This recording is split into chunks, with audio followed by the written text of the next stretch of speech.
Let's preview Thursday. There are 5 games on in the NBA. Let's talk about them, preview them, who's in, who's out, who is streaming. Michael Bolton. Thanks, Josh. It's Michael Bolton here, and it's time for another episode of the Locked On Fantasy Basketball Podcast. Let's get to it. Let's get to it, indeed. You are Locked On Fantasy, your daily NBA fantasy podcast. Part of the Locked On Podcast Network, your team every day.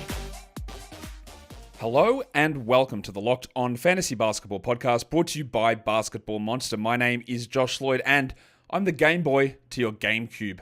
I'm also the lead fantasy analyst at basketballmonster.com, and you can find me on Blue Sky, joshloyd.bsky.social, on Twitter at redrock_bball, on TikTok at redrock_bball, and on Instagram at Locked On Fantasy Basketball. Today's episode is brought to you by FanDuel. From the first whistle to the final drive, FanDuel makes the NFL playoffs even more exciting. Right now, new customers can bet $5 and get $300 in bonus bets if you win your first bet. Go to FanDuel.com to get started. Also go to LockedOnDaily.com and see all of the best newsletters for all of your favorite teams across the NBA. Sign up, get it delivered to your inbox. It's not 5 days a week. 5 days a week. Hit the thumb on the video as well. I've done a waiver wire show earlier today, plus a trade reaction show to Nick Richards heading to Phoenix. So you can go and check that video out over there. Today's show, this is National Quinoa Day, as we preview Thursday, January the 6th. I assume you're a quinoa guy out there, not a quinoa person. You're more of a quinoa guy. So get in there and have your daily serve of quinoa. Let's talk about the 5 games. Let's have a look at what is on my radar. That's how we usually approach these shows, and that's a good way to approach it right now. The first game that we're going to look at is the Pacers and the Pistons. So, some interesting stuff in this one, and I'm very scared of a couple of things. The number one thing is, what are the Pacers doing? The Pacers are actually in a negative schedule spot, a schedule minus position. They've only got 2 games next week as well. Really rough spot for them. The thing that I'm worried about is, what are they going to do with Tyrese Haliburton? Because they listed him doubtful after they changed a hamstring soreness designation into a groin strain designation, and now they've listed him questionable. Are they going to do it again? Is it another NBA team that is going to make an idiotic soft tissue mistake and screw up a player and their future? Or their in short-term future in the season? I don't know. What I do know is that it is very... it's a frustrating scenario, again, to try and deal with this stuff in terms of the way that the teams handle this, and now we're sort of on eggshells. Like, what are they going to do with old mate Haliburton in this spot? So I don't think that he plays, but I don't know. Aaron Nesmith is also listed questionable. He's been out forever with an ankle sprain, and him returning would have an impact on guys like Mathurin, maybe a little bit on Nembhard, on Jarris Walker. Hello. Those sort of players. But Nesmith, he's not going to be a 12-team league player. He's going to be pretty limited, I'm going to guess, in his first game returning as well, if he does indeed return, which I think he would return in this one. What am I watching for? It is Haliburton to me on the Pacers. That is what I want to watch, to see whether A, he plays, B, how he looks, C, that he doesn't get re-injured, and then how it impacts others. And then Jaylin Williams on the Pistons, who is playing better, got into foul trouble the last time out, but he is playing better. So let's see if that trend continues. Andrew Nembhard is the stream guy. He's less of a must roster if Haliburton is back and if Nesmith plays, but he's at least streamable. And Malik Beasley's the guy that I still go to on the Pistons. I've got some doubts about what they do with Asar Thompson, and Tim Hardaway is almost impossible to trust in any situation, really. Like, it's almost impossible to do that.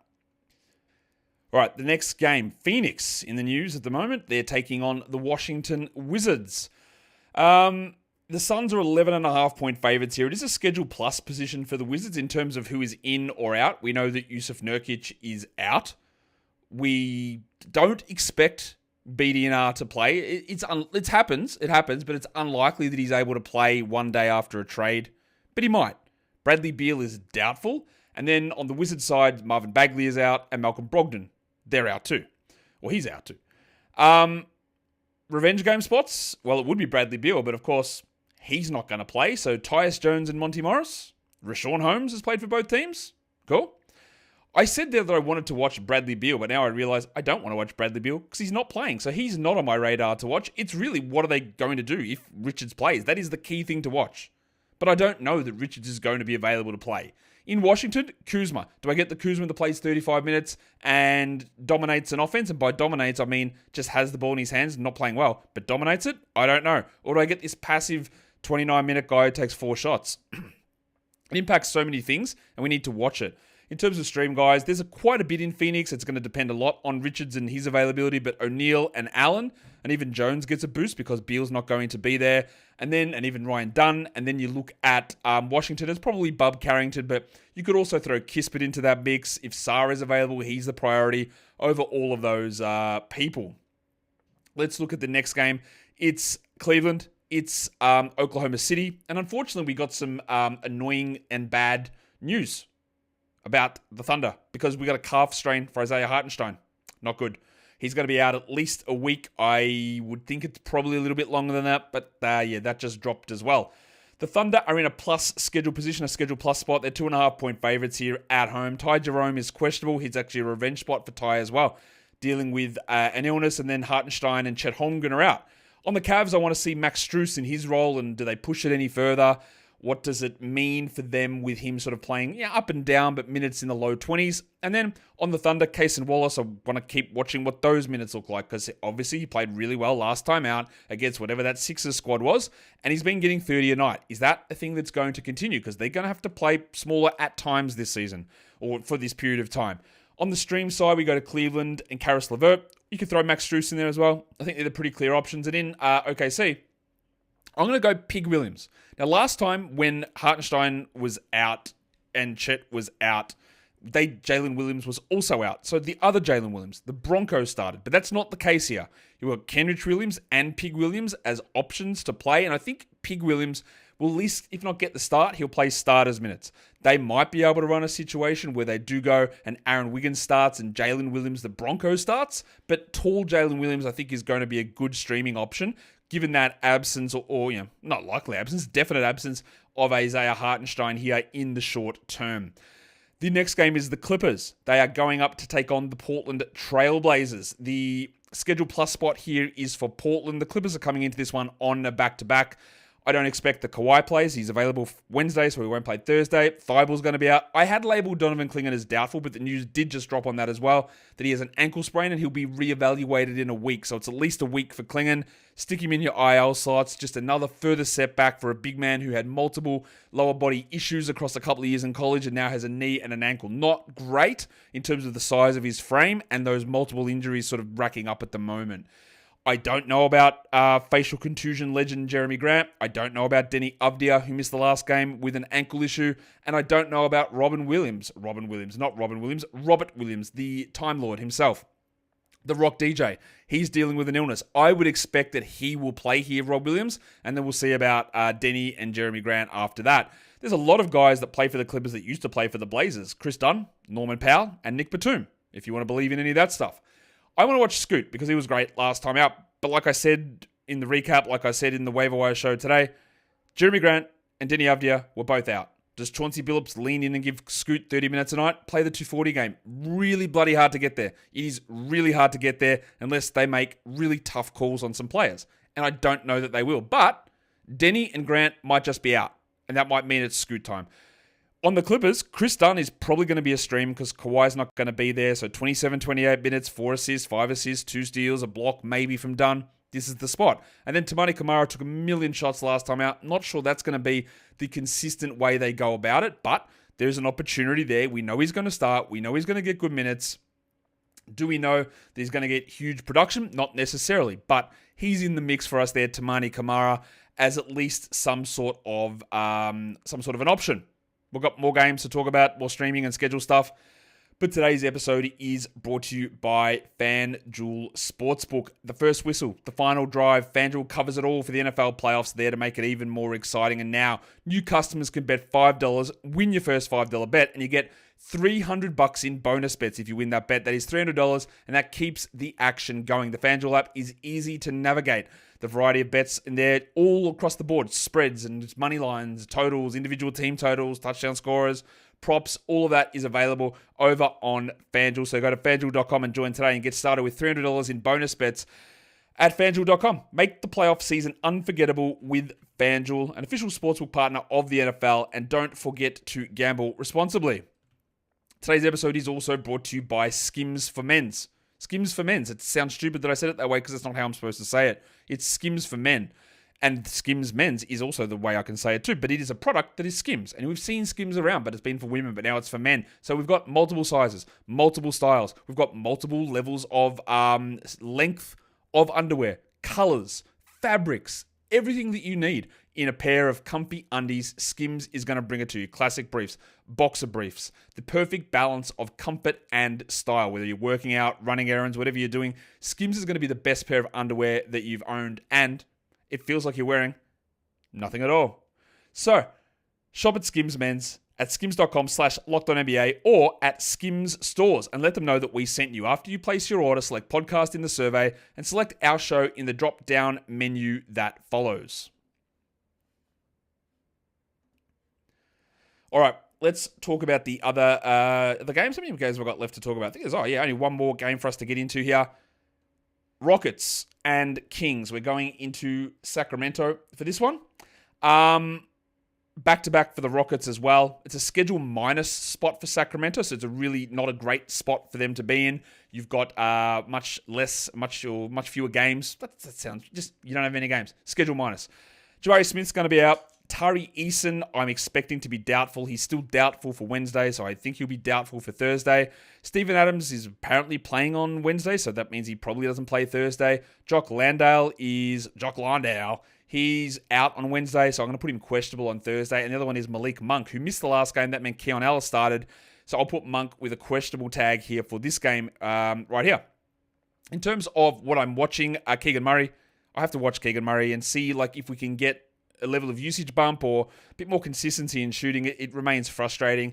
And then it's about how Keon Ellis gets used as well. And then for streaming, Dylan Brooks is just always going to be near that top of that list for the Rockets. And then Keon Ellis is the stream guy whose value significantly boosts, of course, if someone in that starting group, Malik Monk, is sidelined.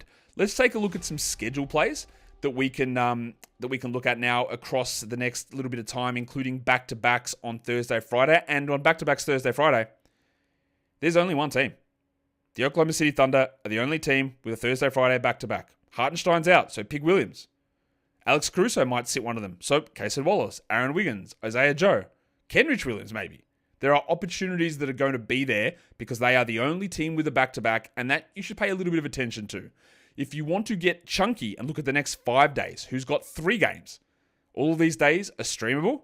You've got Pig Williams and Cason Wallace for the Thunder, Tamani Kamara, Ayo Dosunmu, Jaden McDaniels. Now, the Bulls, obviously, because Dosumu's back, play 3 games. Now, does Dosunmu sit one of them? Maybe, because there's a back-to-back in there. But Lonzo almost definitely will. Even though he was ruled questionable for today's back-to-back, he is out. I don't think Lonzo plays them, but if he does, he would be great value as well. And then so Jaden McDaniels and Lou Dort as well are chunky plays for us. If we look at the 5s and the 2s, so over the next 7 days, Thursday through to Wednesday, nobody has 5 games in 7 nights, but 3 teams have 2 games. So when you're looking at adding guys from the Spurs, the Raptors, or the Pacers, there's only 2 games for these 3 teams over the next 7 nights. A very, very low schedule portion of the calendar for them. Let's take a look at some daily streaming stuff now. And we'll go in and take a look at the streams of the day with only the 5 games on. We'll start with 10-team stream guy. And I know it seems silly to have those 2 names at the top. Chris Dunn for a 10-team league and Pig Williams, Jaylin Williams for a 12-team league. But it's because of absences. And the expectation is Kawhi Leonard's not going to be there. So Dunn and Derek Jones get big boosts for the Clippers. And the second one is because Hartenstein's not there. So we're looking at Jaylin Williams getting an extra boost, plus a lot of the other perimeter guys. But that is, Jaylin Williams is probably going to get the largest boost there, would be my guess. I don't really see it going a different direction. For 14-teamers, I'm going to go with Ryan Dunn. And then for deeper leagues, it's Robert Williams III. Again, he might be questionable with an illness. But with Klingon out, Williams can get 19 minutes and can actually push even higher on this list. The reason I've got him down low there is that I don't know that he's going to be available. Otherwise, it would be Jabari Walker or probably actually Dwop Reith, who would step into that role and get extra minutes with Klingon out. Let's take a look at the 10-team streams. We've got Chris Dunn, Pig Williams, Royce O'Neal, Grayson Allen with Bradley Beal doubtful, Bub Carrington with Malcolm Brogdon out, and Ryan Dunn up in that game against Washington. If we look at the 12-team list, we have Dylan Brooks up the top there, Alex Caruso, The Rock DJ Robbie Williams, Kenrich Williams, Karis LeVert, and Aaron Wiggo Wiggins. And then for the deeper formats,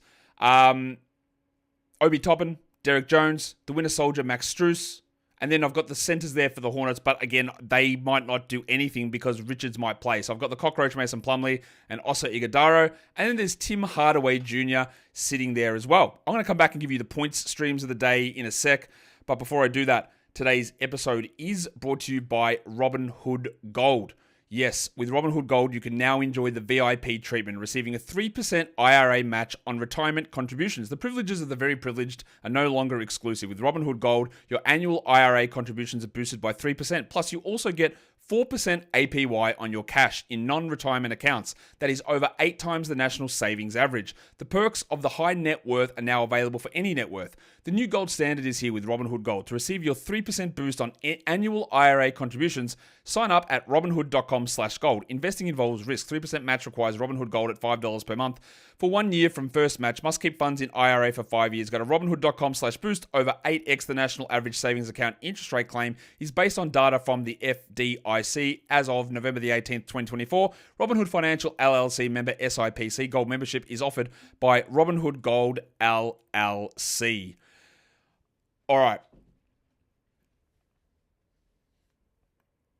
Let's go in and have a look at some points league streaming options to get this quick preview show out of the action and out of just done, finished. That's what you want.